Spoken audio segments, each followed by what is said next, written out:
সম্মানিত উপস্থিতি, আমরা সূরাতুল ফাতিহার ৫ম নম্বর আয়াতের তাফসীর শুনতেছিলাম।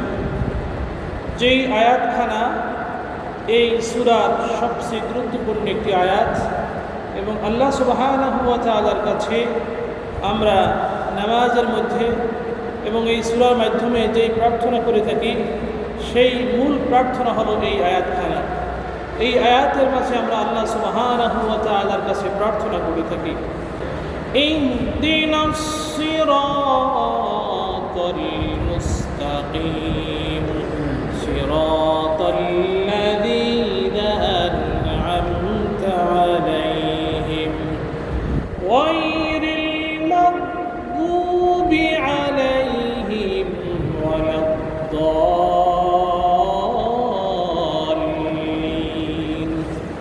আল্লাহ রাব্বুল আলামিনের কাছে আমরা প্রার্থনা করি, মাবুদ গো, সব ইবাদত তোমার জন্য করি এবং তোমার কাছে সাহায্য চাই আল্লাহ তাআলা।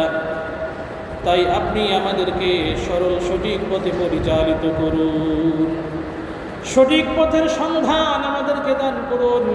কোনটা সঠিক পথ, কোনটা সঠিক না, আমরা সেটা বুঝি না, আমাদের সেই জ্ঞান নাই। আপনি দয়া করে মায়া করে আমাদেরকে সঠিক পথে পরিচালিত করুন। সঠিক পথে যদি আমরা না থাকতে পারি, ইবাদত বন্দেগী, নামাজ, রোজা, হজ, যাকাত, কত কষ্ট ক্লেশ করে ইবাদত বন্দেগী করছি, এই ইবাদত বন্দেগীতে কোনো কাজে আসবে? কোনো কাজে আসবে না। যদি আমরা আল্লাহ সুবহানাহু ওয়া তাআলার দেখানো পথ এবং পথে ইবাদত বন্দেগী করতে পারি, সেই ইবাদত বন্দেগীর মাধ্যমে আল্লাহর সন্তুষ্টি অর্জন হয়ে যাবে আর পরকালে জান্নাত লাভ করা যাবে। যে ইবাদত বন্দেগী করার পরে আল্লাহ রাব্বুল আলামিনের মহান নিয়ামত, যেই নিয়ামত আল্লাহ রাব্বুল আলামিন আপনার জন্য আমার জন্য সৃষ্টি করেছেন জান্নাত, সেই জান্নাত লাভ করা যাবে। সেইভাবে ইবাদত বন্দেগী যদি করতে পারি তাহলে আমি সঠিক পথে আছি। রাসূলুল্লাহ সাল্লাল্লাহু আলাইহি ওয়াসাল্লাম ইরশাদ করেছেন যে বনি ইসরাঈল ইফতারাকাত ওয়া সিনতাই ওয়া সাবঈনা মিল্লাহ, যে বনি ইসরাঈল ৭২ ভাগে বিভক্ত হয়েছে এবং আমার উম্মত অচিরেই ৭৩ ভাগে বিভক্ত হবে। কুল্লুহুম ফিন্নার ইল্লা মিল্লাতান ওয়াহিদা। এই ৭৩ ভাগের ৭২ ফিরকা সবাই জাহান্নামে যাবে, একটা ফিরকা ছাড়া, একটা দল ছাড়া। এই ৭২ ফিরকা প্রত্যেকেই দাবি করবে আমরা সহি মুসলমান, আমরা সহি হাদিস মানি, আমরা বিশুদ্ধ পন্থায় আমল করি, আমরাই হক, এবং সবাই দাবি করবে আমরা হক। কিন্তু রাসূলুল্লাহ সাল্লাল্লাহু আলাইহি ওয়াসাল্লামের ঘোষণা অনুযায়ী সবাই হক না একদল হক? একদল হক। সেই একদলের উপরে যদি আপনি আমি না থাকতে পারি তাহলে এই ইবাদত বন্দেগী দিয়ে কোনো কাজে আসবে না। যাতে আমি সেই ১ নম্বর দলে থাকতে পারি, এজন্যই আল্লাহ রাব্বুল আলামিনের কাছে প্রত্যেক নামাজের মধ্যে প্রার্থনা করছি, দোয়া করছি, ইহদিনাস সিরাতাল মুস্তাকিম। আল্লাহ গো, যেই পথে থাকলে পরে জান্নাত পাওয়া যাবে, যেই পথটা আপনার পছন্দনীয় পথ, আপনার হাবিবের পছন্দনীয় পথ, আপনি আমাকে সেই পথে অধিষ্ঠিত রাখুন, সেই পথ আপনি আমাকে দেখাইয়ে দিন। পৃথিবীতে নানা পথ আছে, নানা মত আছে, সবাই নিজের পথের দিকে, নিজের মতের দিকে আমাদেরকে আহ্বান করে, আমাদেরকে ডাকে, আর সবাই দাবি করে আমরা হক পথে আছি।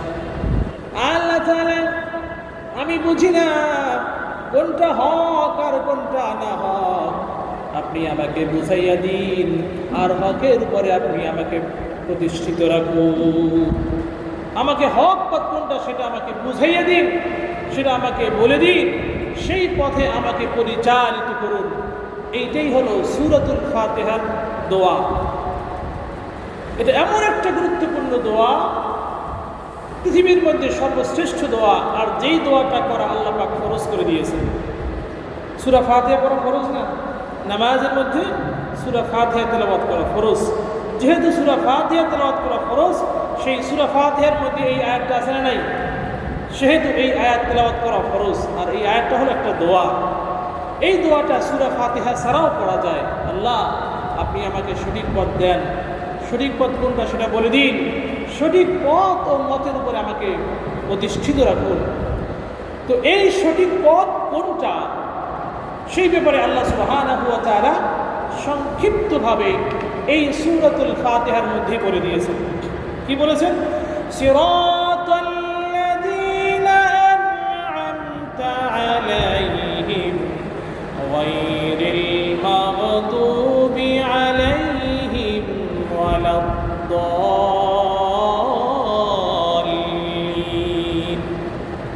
আল্লাহ রাব্বুল আলামিন সিরাতুল মুস্তাকিমের বিবরণ দিতে গিয়ে এই আয়াতের পরবর্তী 3টা আয়াতের মধ্যে আল্লাহ রাব্বুল আলামিন বলে দিয়েছেন সিরাতুল মুস্তাকিম কি। সিরাতুল মুস্তাকিমের প্রথম বৈশিষ্ট্য হলো সিরাতাল্লাযীনা আন'আমতা আলাইহিম। আল্লাহ, আপনি আমাদেরকে তাদের পথে পরিচালিত করুন যাদের উপরে আপনি নিয়ামত দান করেছেন। নিয়ামত প্রাপ্ত যারা, তাদের পথে আপনি আমাকে পরিচালিত করুন। এরপর আল্লাহ পাক বলছেন দ্বিতীয় বৈশিষ্ট্য, গায়রিল মাগদুবি আলাইহিম, যাদের উপরে আপনি রাগ করেছেন, আপনার গোসা, তাদের পথে নয়। তৃতীয় বৈশিষ্ট্য হলো ওয়ালাদ-দাল্লিন,